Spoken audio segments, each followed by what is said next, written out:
Recently on Frugal off-grid, in the middle of nowhere, high desert Arizona, I keep seeing these little frogs all over my homestead. They seem to really enjoy the pond. With monsoon season comes a full pond and swells and weeds. I immediately remove anything that has thorns, spikes, or it's just an unpleasant plant, which aren't many. Most of the foliage I want to keep around the homestead, but anything unpleasant, I burn. I thought that I had honeybees landing on my sunflowers, but turns out it might just be a pollinator.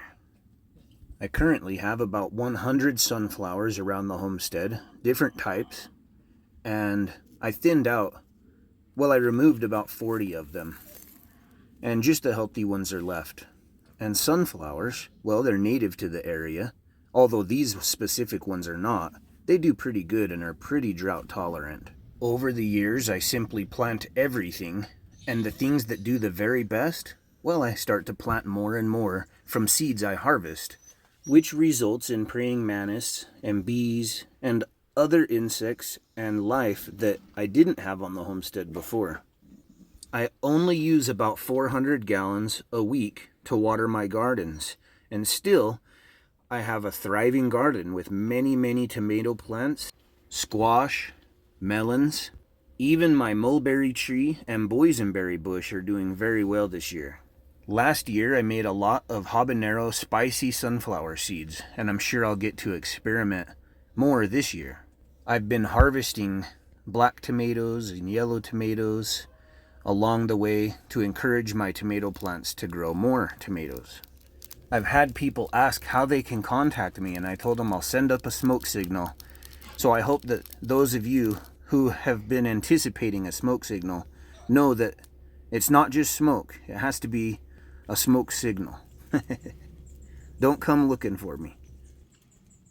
I often smoke meat and make jerky, and if I was ready to do that right now, I would actually use these weeds to smoke or to jerk the meat, because it's green and it creates an abundant amount of smoke like this. I fenced a pasture for my horses and they wiped it out, which is a good thing. And what's really interesting to see now after it's monsooned is all this little foliage that's growing in, and the horses are actually allowing it to grow. I've been expanding my gardening out onto the homestead where I do not water ever, but because of the rainfall, I've planted seeds. Some stuff is native, but most of the little sprouts are seeds that I've planted, which are drought tolerant seeds. And well, they're sprouting up out here in the demi-lunes down my driveway, which I've never watered before. Demi-lunes are half moon shaped pits that just sit in the ground about a foot deep and absorb water, and they'll hold water for like 6 months at a time. Let me see.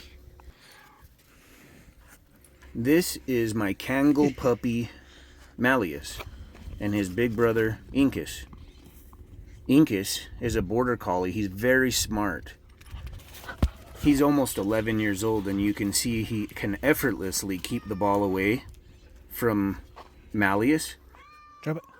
Oh, did you already drop it and he got it? Did you get it? But I keep positively reinforcing him when he drops the ball by Malus, allows Malus to snag the ball. Then I throw it for Incus, and we repeat this process. Good boy. Yeah, he got it too, huh? Good boy. You keep it so deep in your mouth. It's good for both of them to interact with each other that way. Good boy. Both of you got it. He's a good dog. Okay. I've learned a lot about owning dogs. My mom bred dogs when I was a little boy, so I was around it. And then I've had Incus for 11 years. Good boy, Incus. Yeah, you got it. Well, Malus is going to be huge. One of the largest dog breeds there are. My intention and effort has solely focused on positive reinforcement with him. So if he does something wrong, I often don't say anything. But I redirect him, and then when he does what I want him to, I positively reinforce him. Good boy. Good boy, Incus. This is partly because he's going to be massive, and I don't need him to be aggressive toward anyone because he'll protect the homestead on his own. Good. Good boy. That's a good dog. Playing catch with your little bro, huh? Good boys.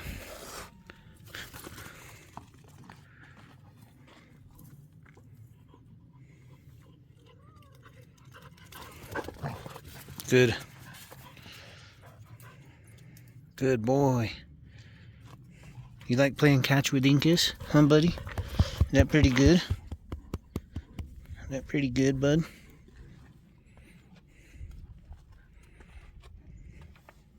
Get it. Get it. Incus, go get it.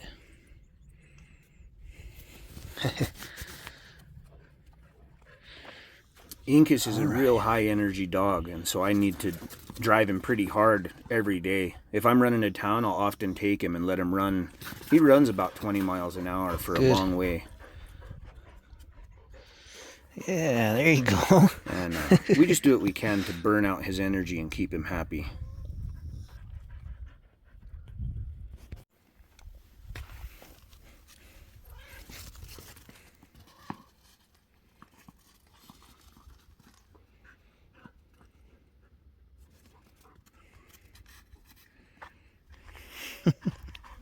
You guys are funny. He's a good boy. He's a good boy.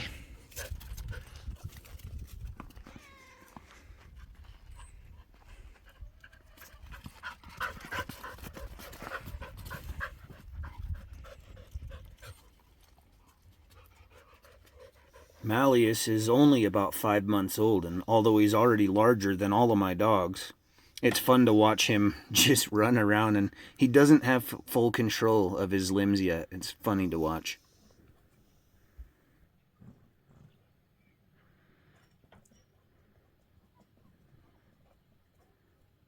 When I weighed him about a week ago, he was 55 pounds. I'll bet he's put on at least 10 pounds since then.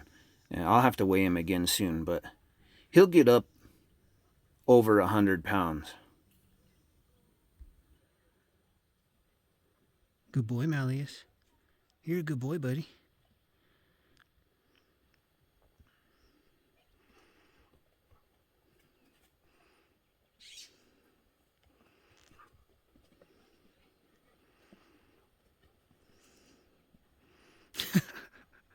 If you're unfamiliar with Kangals, his bite will be more powerful than most wolves on average. There are large wolves that have a stronger bite, but on average, it would be stronger than most of them. So we had some unexpected visitors. This is at the front gate here.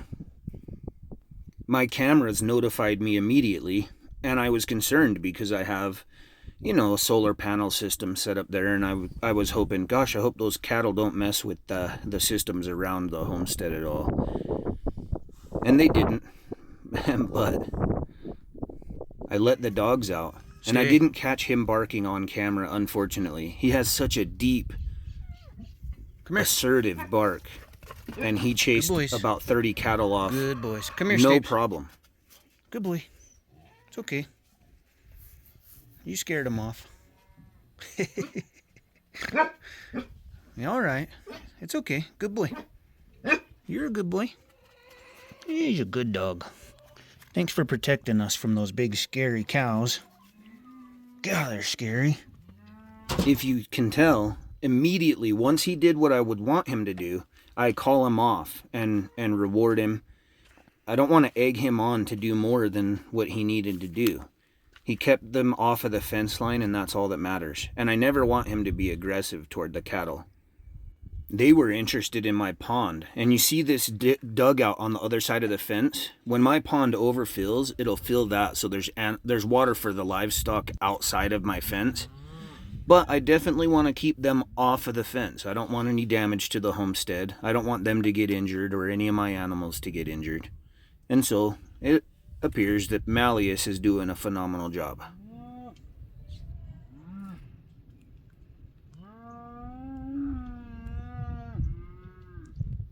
I've had one real good monsoon so far this season, and there's more rain in the forecast.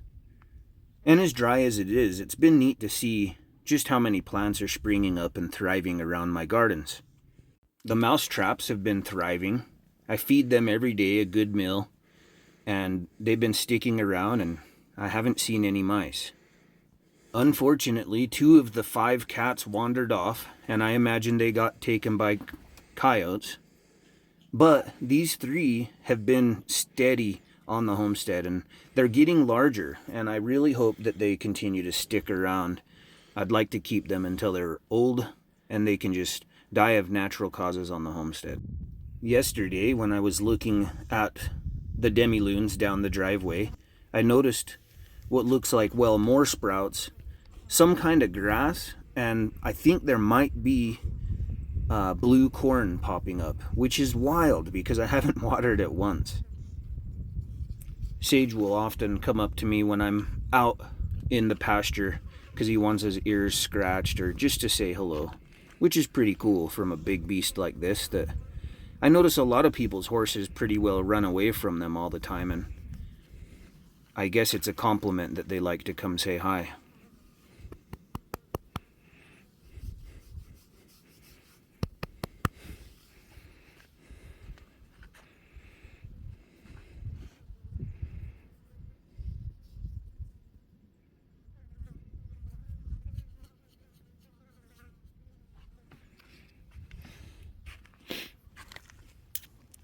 So I know that I threw out some drought-tolerant wheatgrass and some corn. So I'm not sure yet because I just see these little sprouts. They're basically both grass. So we'll see as time goes on, but it's really cool to see these drought-tolerant seeds popping out where I've never watered. And I'll show you just how dry the ground is. But about 6 inches down, though, it holds moisture, and it'll hold that moisture for about 6 months at a time, I've noticed. So as these thrive and produce seed, I'll harvest the seed from the stuff that does the best and continue to replant, and it'll slowly green up the desert out here all the way down the driveway. Eventually I'll be able to plant shrubs and roots and trees and hopefully create a food forest.